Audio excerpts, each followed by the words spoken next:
Okay, guys, this cathedral was built in the early 1800s. It's one of the first ones built in New York City. And obviously it's heavy on architecture. It majors on the building itself and ceremonies and rituals, and it is as dead as can be. This is not how the book of Acts church operated. This is an aberration. It's a distortion of the New Testament church. And this is what gives rise to places like Hillsong and to the modern world we live in that looks at this and says, that does not have the answers for us. That is not what we're looking for. That's not what we need. They would rather use drugs. They would rather be addicted to different substances, than go here. Because there's no spiritual release here. There's no encounter truly with God. It's meditative. It's contemplative. It's peaceful in a way, but you'll notice that it has a very heavy occult feeling with the symbols and all of the medieval Catholicism.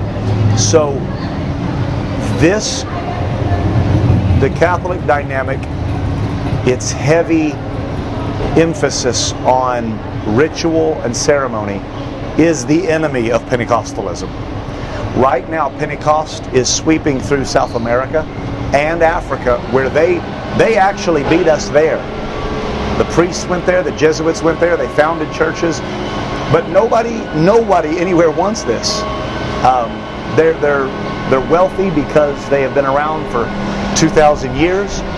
They've been backed by Roman funding since the times of Jesus, right after the times of Jesus. So they've accumulated great wealth. They've participated in wars and the atrocities that were during the Middle Ages, the Dark Ages. It was Catholics that banned reading. They banned medicine.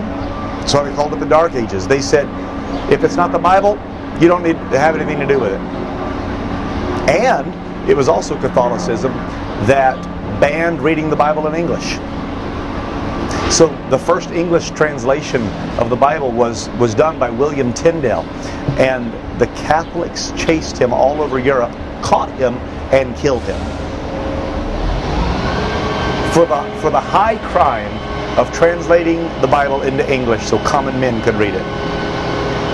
What they said was the holy words are too wonderful for common people. You have to let the authorities handle that.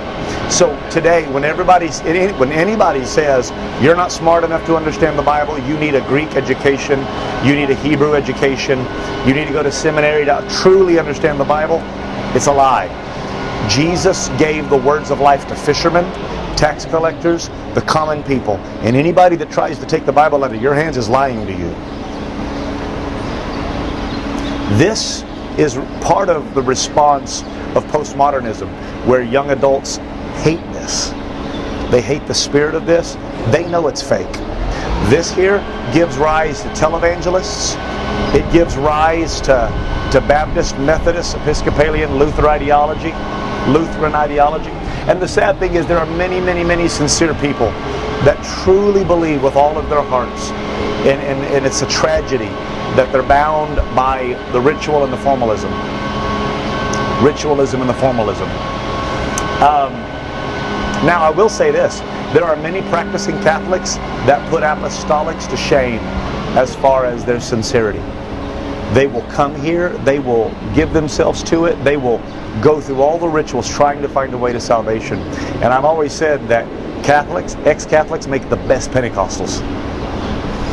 They believe it with all their heart. They love it with all their heart. There's many compatible ideas, like they reverence the man of God here.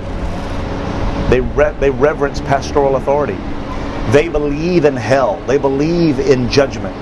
They believe in following the Word of God.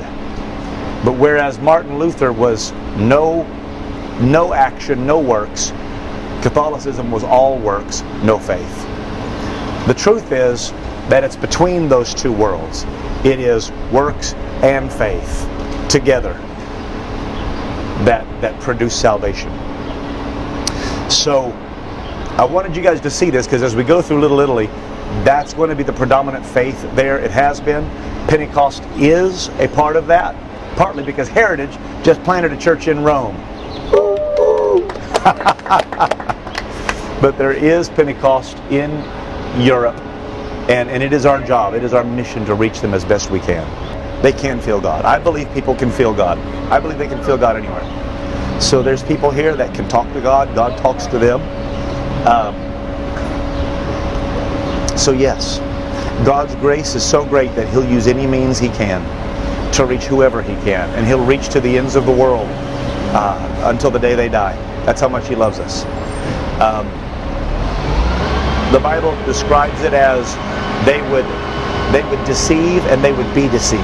Kids will go to college and they'll come back, they don't believe in God anymore. They question everything. They're too smart for God. Well, that's not education so much as it is secularism.